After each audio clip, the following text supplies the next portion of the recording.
My name's Jill O'Neill. I'm Director of Content here at NISO, and it is my pleasure to introduce you to Rachel Kessler, who is today's speaker. She is a product manager in the academic and government division of Clarivate, where she determines the strategic direction of ProQuest Information Solutions social science aggregation portfolio. Prior to being employed by ProQuest and then Clarivate, she worked for Ex Libris on their discovery services and link resolvers. She co-chairs the NISO Open Discovery Initiative and serves as a review editor for the journal Learned Publishing. She has a BA in economics from Columbia and a master's from the Hebrew University in Jerusalem. And it is my great pleasure to bring Rachel Kessler to the microphone. So Rachel, over to you. Yeah, thank you. Thanks, Jill. Thanks for having me, everyone, and thanks for attending. Let me just share this presentation that I have prepared for all of us.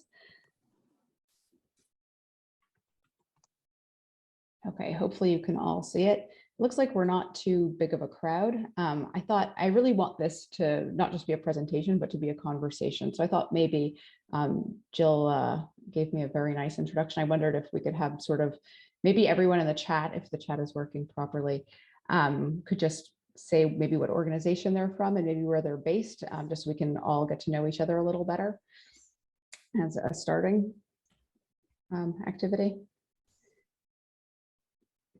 And in the meantime, I will kick things off. So again, thanks for having me. As Jill mentioned, I'm the co-chair along with Laura Morse from Harvard of the Open Discovery Initiative Standing Committee.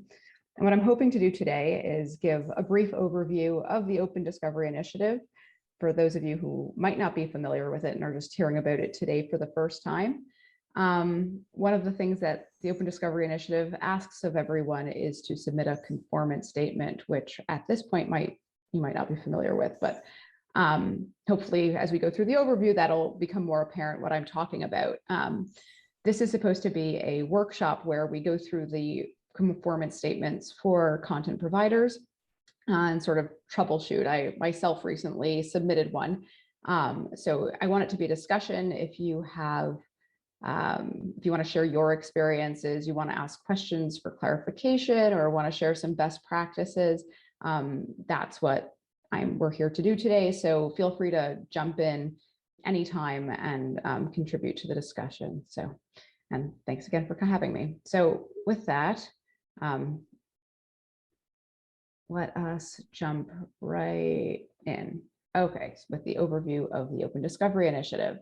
So web scale discovery has been around for, I think, over 10 years at this point, maybe significantly more than that. In the beginning days, and I think this is probably still true today, there was a lot of vagueness and a lack of clarity around discovery services, and particularly their central indexes. People got together to discuss how can we make everyone work together to make libraries, content providers, and discovery services understand what's going on in this ecosystem. So just to explain some of the specifics of what the Open Discovery Initiative was trying to achieve. So first of all, content providers send feeds to discovery services, and then stuff ends up in your discovery service, right? But what exactly is getting sent isn't clear to libraries, right? Which you probably know which providers, but which products from those providers, and within that even which, let's say, which journals or what kind of content within those journals is actually making its way to discovery services is a bit of a mystery. And frankly, it's often a bit of a mystery even to content providers. There's also issues around streamlining the process by which content providers work with discovery service providers. So content providers were sending feeds to discovery services in all different schema, some better than others. It was causing extra work for the discovery service providers. It meant that the metadata that the discovery service providers were receiving wasn't rich enough or in the right format so that it would be granular enough. So trying to, again, get the parties to talk to each other a bit and make sure everyone was getting what they would need so that the discovery services would be able to provide the best experience possible. There was a concern also about discovery services that were also content providers, and making sure that they didn't preference their own content, particularly in the area of linking. Right, we theoretically should have a preference where we would, someone who is both a content provider and a discovery service provider might want to leverage the discovery service to promote their own content and be able to take people to their own full text. So making sure that there were mechanisms for fair linking and that the open URL standard was supported. Another issue was around usage statistics. Discovery service providers were providing usage statistics both to content providers and to libraries, but there were no real standards around what those statistics should be, and every discovery service was providing different statistics. So particularly if you're a content provider, which I am, you were getting different usage statistics from different discovery services and not really knowing how to compare them and having a hard time being able to tell whether your investment was worthwhile. So that's where the Open Discovery Initiative came in.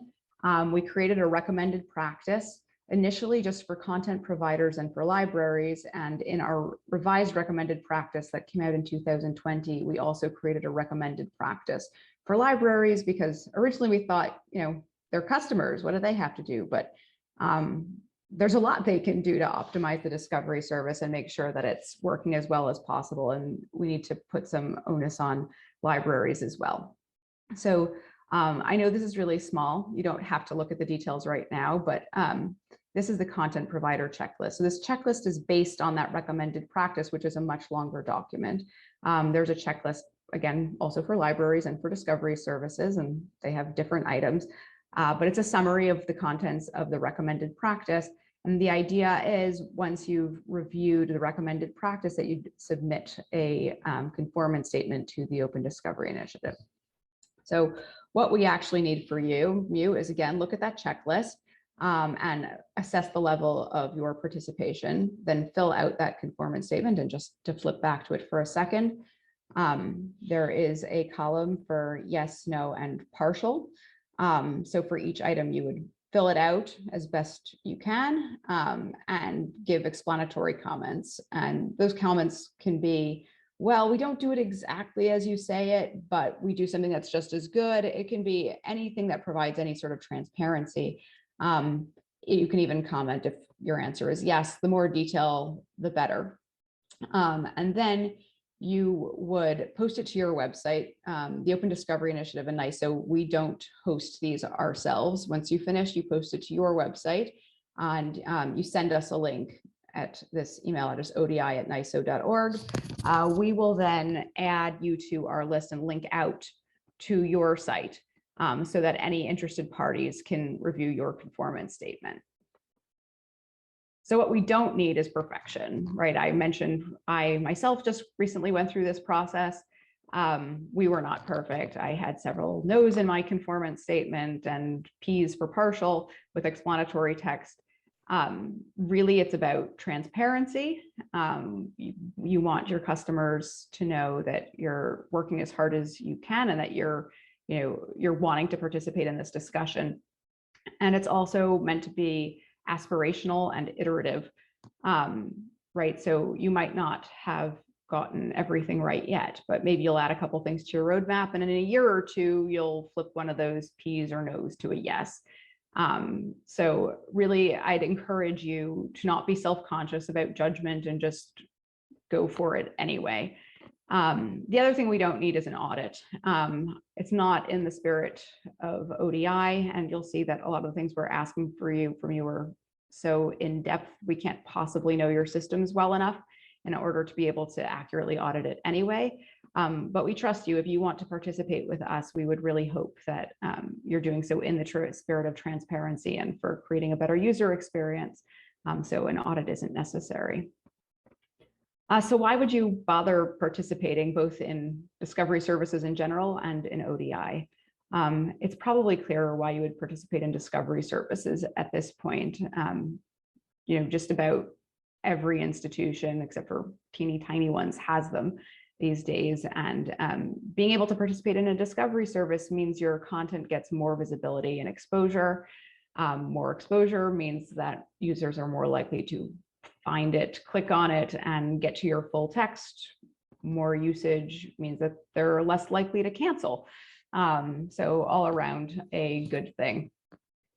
In terms of participation in ODI, it sends a very positive message to your customers and to discovery services too, that you're interested in transparency, in optimizing the user experience, and that you're a team player. So I think it's personally worthwhile. So I'll pause there, I think, for questions before I get into the details of the content provider checklist. Questions, comments? Feel free to unmute yourself and jump in. Okay, well then I'll get down to the conformance checklist. And spoiler alert, we actually have the easiest one of libraries, discovery services and content providers. That doesn't make it easy, but it's, I think, probably the shortest and smallest lift. So I'm just going to get into each and every item, share some questions that came up for me as I was going through it. And if you have others, feel free to jump in again, or if you have things that might help, tips, please just unmute and jump in. Okay, so the first two items are around metadata elements. And I'll just read them out loud. Content provider makes core metadata and underlying full text / original content for complete offerings available to discovery service providers. That's one. Two, content provider makes the core set of metadata elements and content item, full text, transcript, etc., for each item submitted for indexing available to discovery service providers. So I had to read these two like 5 times before I figured out what the difference was between the two of them, because they kind of sound identical. So I will hopefully try to make this easier on you and get you to understand what we were trying to get at. The main difference in terms of the wording is that the first one mentions complete offering. So the conformance statement asks you to specify which products you're talking about. So if you're just going to say all my products, do all of your product, are you offering all of your product to discovery services? If not, I would encourage you to specify which ones you're actually talking about so that you can check this off as a yes and not say it's for everything. I remember from my discovery days, I can think of a few products where the primary publisher there was a publisher that was providing a particular database, but only, let's say, 2/3 of the content was their proprietary content, and the other third was from a different publisher, and they couldn't give us the full database. They could only give us the 2/3 that was their content. So that would be a partial, yes, I'm giving all of my content, but no, it's not the complete database. And you can explain why that is. It might not be something that you can do anything about, and that's not a bad thing, but it's about, oh, now everybody knows what to expect and not to expect to see the full database in their discovery service. The second item is about, isn't an item in and of itself. It's really just a header for that checklist, for that list of metadata elements that you see below it. So what we would expect is a yes, partial, no for each one of those items, and not necessarily for that second large box. As we look through this list of elements, for me, one of the things that jumped out was component of title. I said, what is that? That's not a thing. So what that means, and maybe it's just me who doesn't know, but when you send content to a discovery service, right, it's at the article level, right, that smaller item level.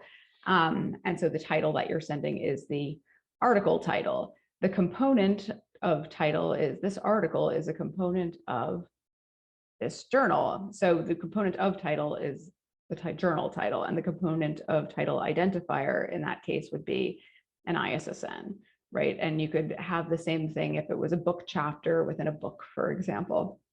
But that's what they mean by component of title.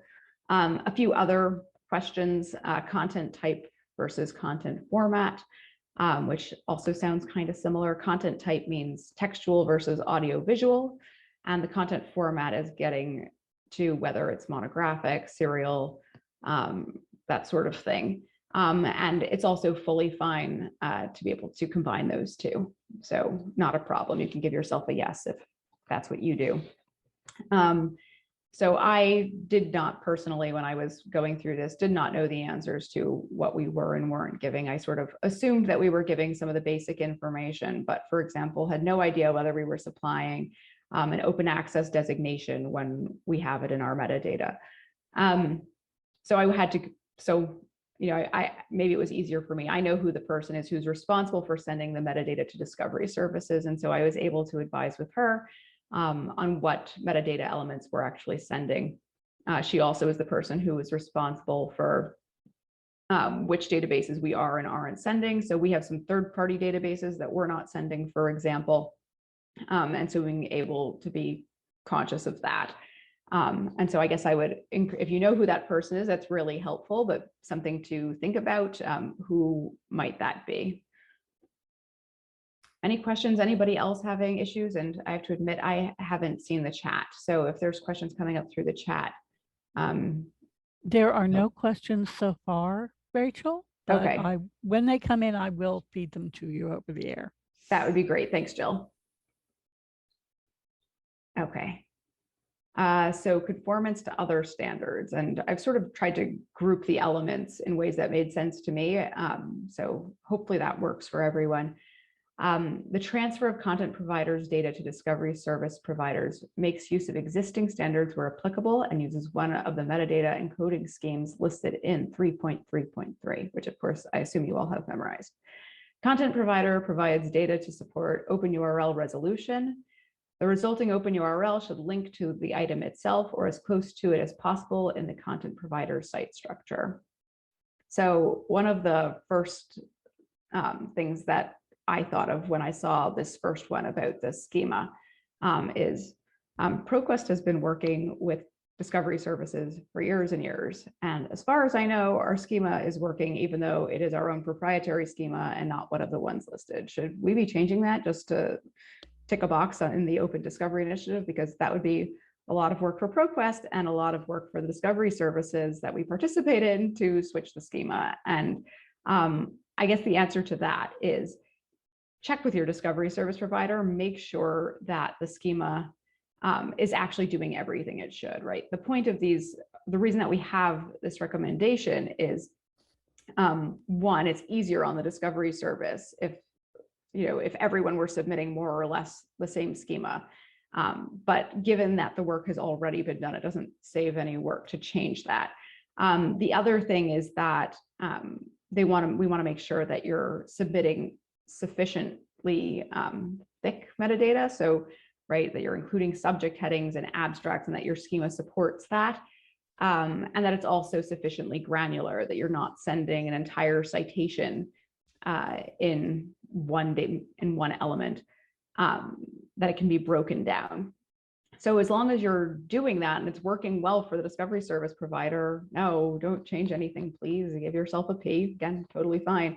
I just explain that that's your situation, that you've been working with a schema for years and years. It's working for everybody, and there's really no point to changing it.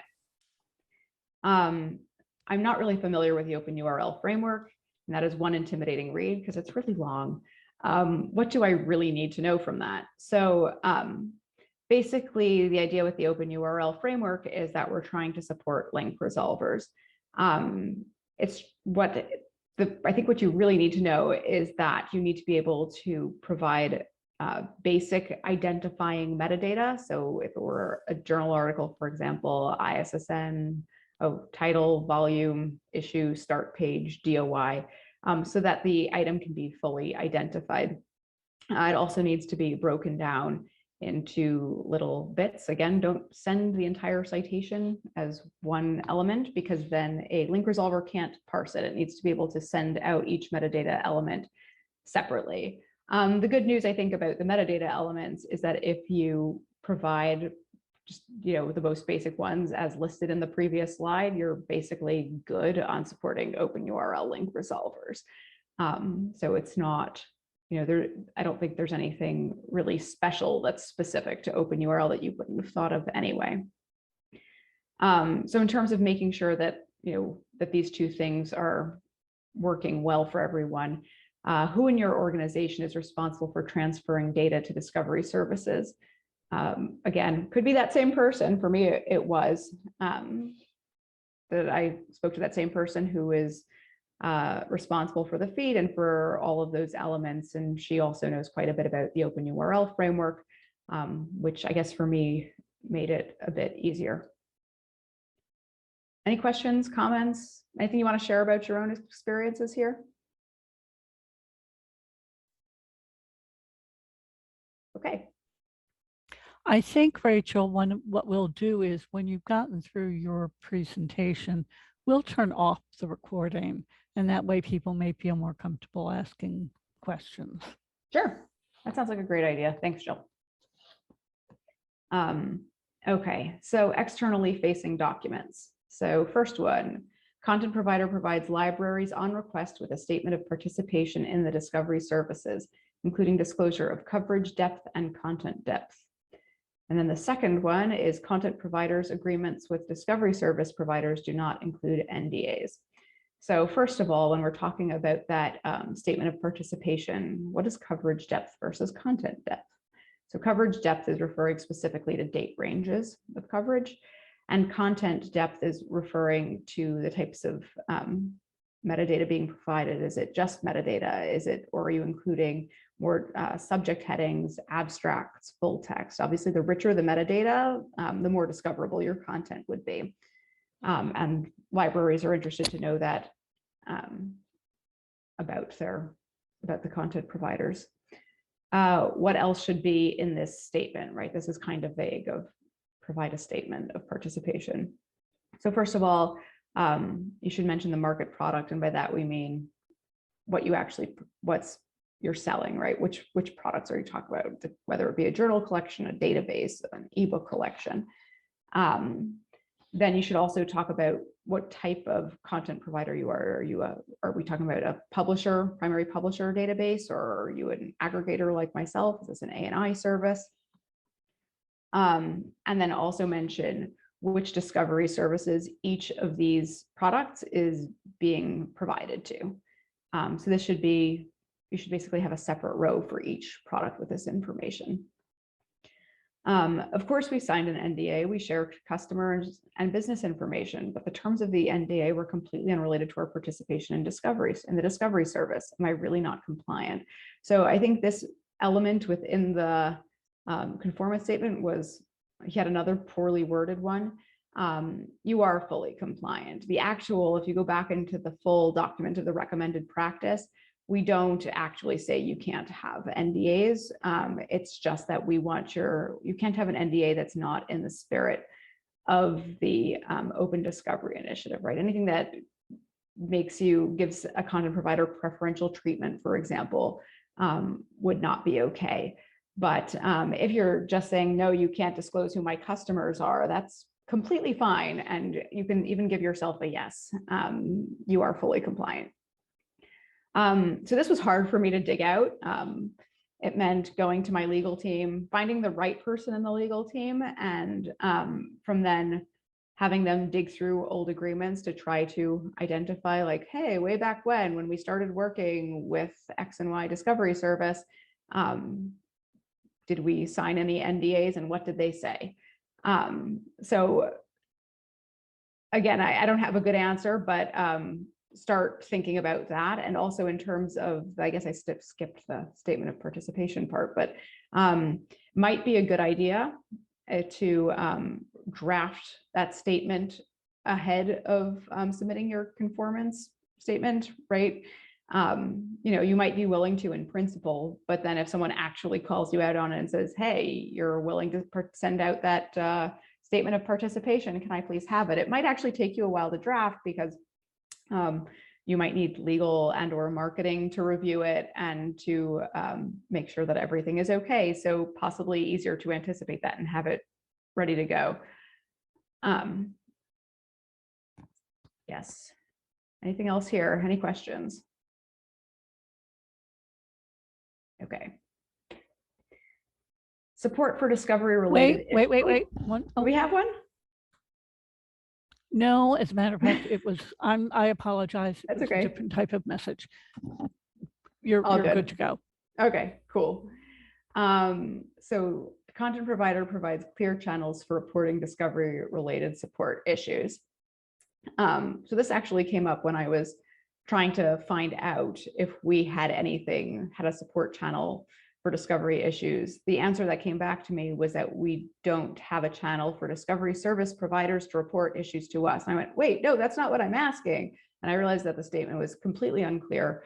What we actually mean is for customers to provide, to ask questions about discovery related issues, not for discovery providers to ask discovery related issues. Although maybe that's something to consider for the next recommended practice. Why would we do that? Why would anybody want to have as a content provider, have a channel for customers to report discovery related issues? Wouldn't you want customers to go to the discovery service provider? And that should probably be the first step. But I think it also makes sense to have a channel for customers to report issues to content providers. A lot of the time the issue is with the content. This happens to us all the time. And it can be easier once that is figured out as the problem. Sometimes it's easier for the customer to make direct content with us also and not have to play broken telephone with the discovery service provider. So there are issues that come up all the time. I think there are also issues with content not being there, or how do I activate content? What's it called in my discovery service package? And it can make sense sometimes for it to go either way. So do you have clear channels, preferably online, for reporting issues at all? And if so, do those channels have an option to specify discovery related issues? So I discovered for us, for example, we don't. We have a drop-down list. We have an online email with a drop-down list of you can report all these different problems, but nothing specific for discovery services. So for that, I gave myself a P, because we do offer a channel online for reporting discovery issues, because you could do it under other, but it wasn't that clear. So an example of not being perfect. And I would think that this is probably, in terms of figuring this out, it's probably a short conversation with someone in your technical services if it's not something you can figure out on your own, and it's not so difficult to figure out. Is there anything else I didn't cover that you guys have encountered? If you want, we can talk about it after Jill turns off the recording.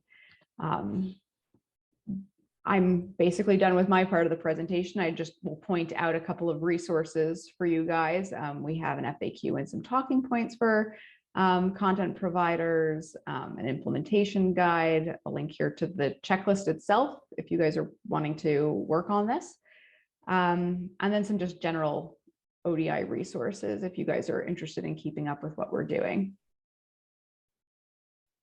So thank you so much for participating and coming and listening to me and my experiences a bit.